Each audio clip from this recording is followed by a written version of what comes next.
Gálatas, capítulo 6. Irmãos, se algum homem chegar a ser surpreendido em alguma ofensa, vós, que sois espirituais, encaminhai o tal com espírito de mansidão, olhando por ti mesmo, para que não sejas também tentado. Levai as cargas uns dos outros, e assim cumprireis a lei de Cristo. Porque, se alguém cuida ser alguma coisa, não sendo nada, engana-se a si mesmo. Mas prove cada um a sua própria obra, e terá glória em si mesmo, e não noutro. Porque cada qual levará a sua própria carga. E o que é instruído na palavra, reparta de todos os seus bens com aquele que o instrui. Não erreis. Deus não se deixa escarnecer, porque tudo que o homem semear, isso também ceifará. Porque o que semeia na sua carne, da carne ceifará a corrupção. Mas o que semeia no Espírito, do Espírito ceifará a vida eterna. E não nos cansemos de fazer bem, porque a seu tempo ceifaremos, se não houvermos desfalecido. Então, enquanto temos tempo, façamos bem a todos, mas principalmente aos domésticos da fé. Vede com que grandes letras vos escrevi por minha mão. Todos os que querem mostrar boa aparência na carne, esses vos obrigam a circuncidar-vos, somente para não serem perseguidos por causa da cruz de Cristo. Porque nem ainda esses mesmos que se circuncidam guardam a lei, mas querem que vos circuncideis para se gloriarem na vossa carne. Mas longe esteja de mim gloriar-me, a não ser na cruz de nosso Senhor Jesus Cristo, pela qual o mundo está crucificado para mim, e eu para o mundo. Porque em Cristo Jesus, nem a circuncisão, nem a incircuncisão tem virtude alguma, mas sim o ser uma nova criatura. E a todos quantos andarem conforme esta regra, paz e misericórdia sobre eles e sobre o Israel de Deus. Desde agora, ninguém me inquiete, porque trago no meu corpo as marcas do Senhor Jesus. A graça de nosso Senhor Jesus Cristo seja, irmãos, com o vosso espírito. Amém. Gálatas, capítulo 6. Se alguém, por negligência, cometeu alguma falta, o dever do cristão consiste em restaurar esse membro de Cristo.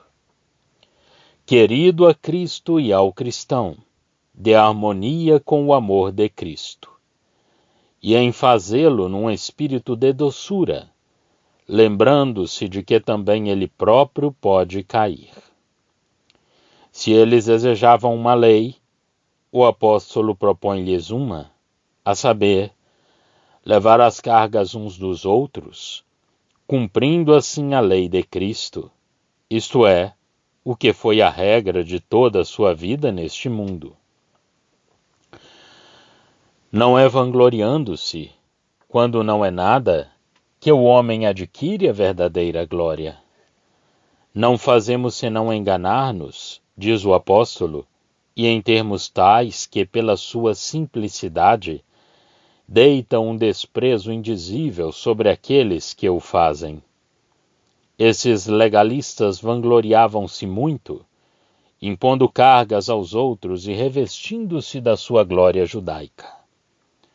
O que era para os outros um fardo que eles de modo nenhum quereriam levar, era para eles mesmos uma vanglória. Gloriavam-se do seu judaísmo e a ele sujeitavam os outros. Mas qual era a sua obra? Tinham eles, porventura, trabalhado para o Senhor? De modo nenhum. Que apresentassem, pois, a sua própria obra, e teriam então de que se gloriar naquilo que eles mesmos tivessem feito. Se havia alguma obra cristã de que eles tivessem sido os instrumentos. Não seria, pelo menos, no que eles faziam nessa altura, porque um outro tinha feito a obra de Cristo na Galácia. E no fim de contas, cada qual levará a sua própria carga. Verso 5. O apóstolo acrescenta ainda alguns conselhos práticos. Aquele que é instruído deve socorrer temporariamente aqueles que o instruíram. Em seguida, embora a graça seja perfeita e a redenção completa, de tal modo que o crente recebeu o Espírito Santo como selo, Deus ligou consequências infalíveis ao comportamento do homem, quer seja segundo a carne, quer segundo o Espírito. Os efeitos seguem a causa, e ninguém escarnecerá de Deus, fazendo profissão da graça ou do cristianismo, e não andando segundo o seu Espírito, isto é, conduzido pelo Espírito, que é o seu poder prático. Da carne, colher-se-á a corrupção. Do Espírito, colher-se-á a vida eterna. De resto, como cristãos, é necessário termos paciência a fim de ceifarmos e não nos cansarmos de fazer o bem. A ceifa está certa, e os fiéis devem, pois, fazer bem a todos, especialmente aos da casa de Deus. Paulo escreveu esta carta com a sua própria mão, coisa inusitada para ele. Habitualmente empregava a mão de outro, a de Tércio, por exemplo, na Epístola aos Romanos, ditando o que queria dizer e juntando-lhe, da sua própria mão, a bênção com que geralmente terminava suas cartas, como garantia da exatidão do que acabava de ser escrito. 1 Coríntios 16, 21. 2 Tessalonicenses 3, 17. Prova notável da importância que o apóstolo dava aos seus escritos, prova também de que não os enviava às igrejas como vulgares cartas de homem para homem, mas sim como escritos munidos de uma autoridade que exigia o emprego de semelhantes precauções. As suas cartas eram investidas da autoridade apostólica. Na epístola que agora estudamos, cheio de desgostos, e sentindo que os fundamentos tinham sido abalados, Paulo escreve tudo de sua própria mão. Após ter atraído a atenção dos Gálatas sobre esse ponto, o apóstolo volta imediatamente ao assunto que tinha motivado essa mudança nos seus hábitos. Aqueles que procuravam uma boa aparência na carne constrangiam os gentios à circuncisão, a fim de evitarem a perseguição que se ligava à doutrina da cruz, à salvação gratuita por Cristo. Os circuncisos eram judeus que faziam parte de uma religião reconhecida e recebida mesmo no mundo, mas tornarem-se discípulos de um homem crucificado, de um homem que tinha sido pendurado num madeiro como se fosse um malfeitor, e confessá-lo como o único Salvador, Quem poderia esperar que o mundo recebesse tal doutrina? Mas o opróbrio da cruz era a vida do cristianismo. O mundo estava julgado, estava morto no seu pecado. O príncipe deste mundo estava julgado, já não detinha senão o império da morte. Era, com aqueles que o seguiam, o impotente inimigo de Deus. Perante um tal julgamento, o judaísmo era honrosa sabedoria para o mundo. Satanás se faria partidário da doutrina de um só Deus, e aqueles que assim criam se juntariam aos seus antigos adversários, os adoradores dos demônios, para se oporem a esse novo inimigo que lança o opróbrio sobre a humanidade inteiramente decaída, denunciando-o como rebelde a Deus e como privada da vida que se manifesta somente em Jesus.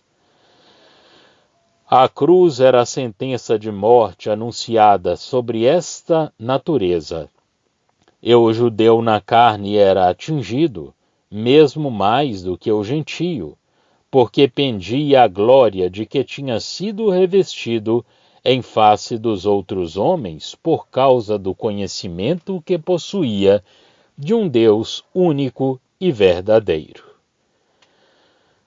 O coração carnal não gosta de sofrer nem de perder a boa opinião do mundo. Um certo grau de luz é aceito ou tolerado por pessoas sensatas e por homens sinceros, quando não podem ter uma luz maior, desde que se não ergam pretensões que condenem toda a gente e que julguem tudo o que a carne deseja e considera pela sua importância. O mundo consentirá num compromisso que aceite mais ou menos a carne, que não a julgue como morta e perdida, que reconheça, por pouco que seja, que o mundo e a carne são as bases do seu comportamento. O mundo não pode lutar contra a verdade que julga inteiramente a consciência e aceitará uma religião que tolere o seu espírito e se adapte à carne que ele quer poupar, mesmo quando for preciso submeter-se a penosos sacrifícios, contanto que a própria carne não seja inteiramente posta de lado. O homem poderá tornar-se faquir, sacrificará a sua própria vida, suportará todas as privações, todas as macerações imagináveis, contanto que seja o seu eu que o faça, e que Deus não tenha feito tudo em graça. Condenado à carne como incapaz de praticar o mal, como não havendo nada de bom nela. Os circuncisos não observavam a lei. Isso teria sido demasiado penoso para eles, mas desejavam gloriar-se pelos prosélitos que ganhavam para sua religião. O apóstolo não tinha visto no mundo senão vaidade, pecado e morte. O espírito do mundo, o espírito do homem carnal, estava moralmente degradado, corrompido e culpado, vangloriando-se em si próprio, porque ignorava Deus. Paulo tinha visto em algum lugar a graça, o amor, a pureza, a obediência, a dedicação à glória do Pai e à felicidade dos pobres pecadores. A cruz revelava-lhe as duas coisas. Dizia o que era o homem, dizia o que era Deus, e dizia o que era a santidade e o amor. Mas isto era, aos olhos do mundo, a mais completa degradação, e abatia todo o seu orgulho. Fora um outro que, à custa da sua própria vida e suportando todos os sofrimentos possíveis, realizar a obra que põe em evidência o estado do homem e aquilo que Deus é, de sorte que o apóstolo podia dar livre curso a todos os afetos do seu coração, sem se vangloriar de nada, esquecendo-se, pelo contrário, de si mesmo. Não é a nós próprios que glorificamos quando contemplamos a cruz de Cristo. Pelo contrário, somos, desse modo, despojados de nós mesmos. Era aquele que foi pregado na cruz que era grande aos olhos de Paulo. Por isso, o mundo que o crucificou foi visto pelo apóstolo no seu verdadeiro caráter. Mas o Cristo, que tinha sofrido sobre a cruz, também se revelara a Paulo no seu caráter. É, pois, nessa cruz que o apóstolo se quer vangloriar, feliz de estar, por esse meio, morto para o mundo, feliz de que o mundo tenha chegado ao fim, tenha sido julgado, crucificado e colocado no seu lugar de vergonha para o seu coração, como este mundo o merecia. A fé no Filho de Deus crucificado vence o mundo. Para o crente, o mundo tem o seu verdadeiro caráter, porque, de fato, em Cristo Jesus, nem a circuncisão, nem a incircuncisão tem qualquer valor. Tudo isso passou com um Cristo morto, mas o que vale é uma nova criação, na qual consideramos todas as coisas como Deus as considera.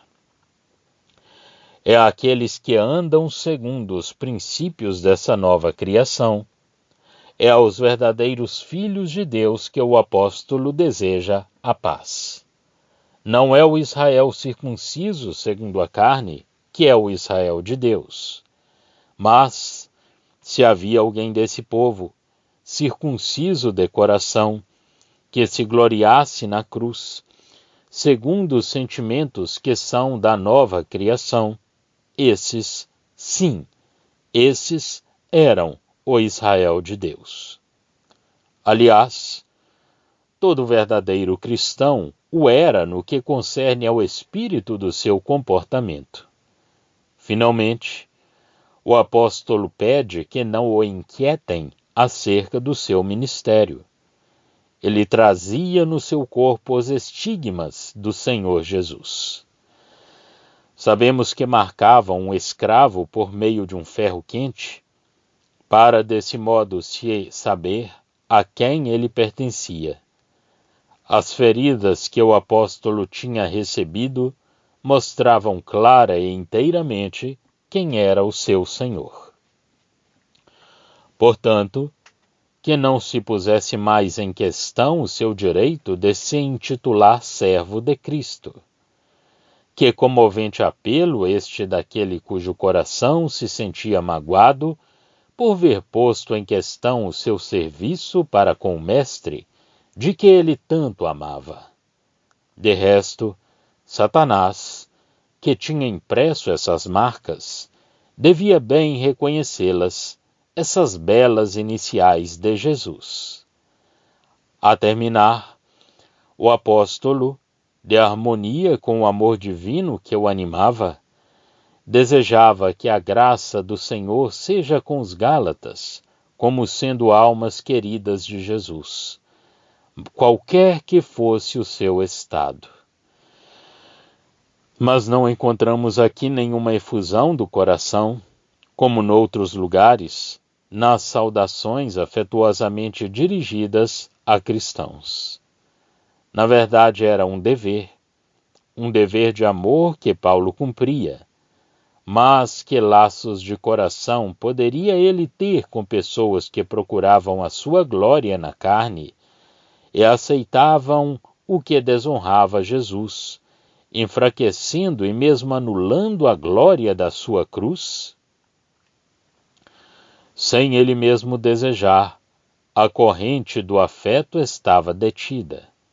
O seu coração voltava-se para o Cristo desonrado, embora amasse a todos os seus nele.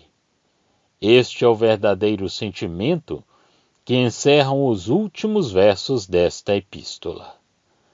Na epístola aos Gálatas temos, sem dúvida, Cristo vivendo em nós, em contraste com a carne ou o eu vivendo na carne.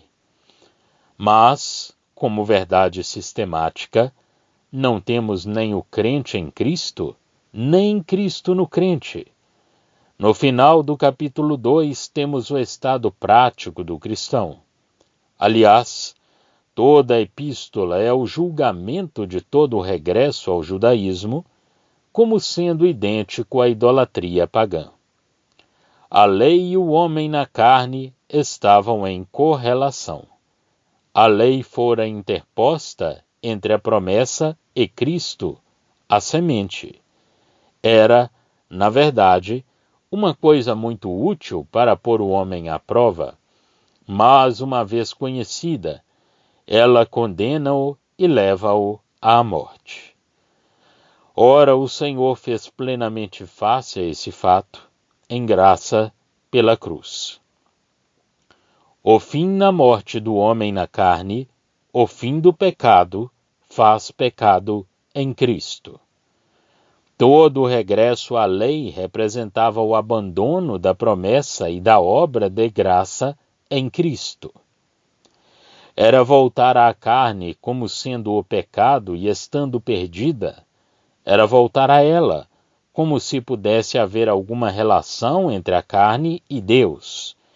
Era negar a graça e até o verdadeiro efeito da lei, e negar também o real estado do homem provado pela cruz.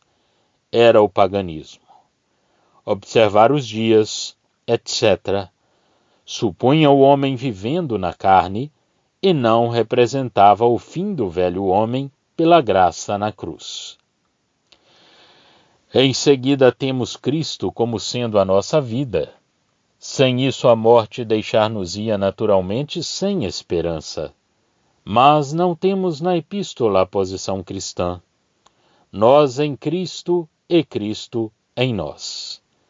É a discussão da obra que nos conduz lá, e onde o homem é, sob este ponto de vista, de uma importância vital.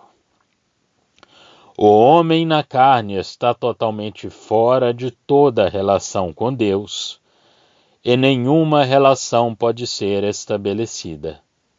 É necessário haver uma nova criação. Já estão disponíveis para leitura os comentários do Novo Testamento e do Antigo Testamento de João Nelson Darby.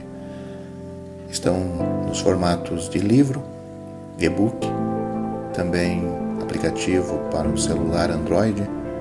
Visite o nosso site www.palavrasdoevangelho.com.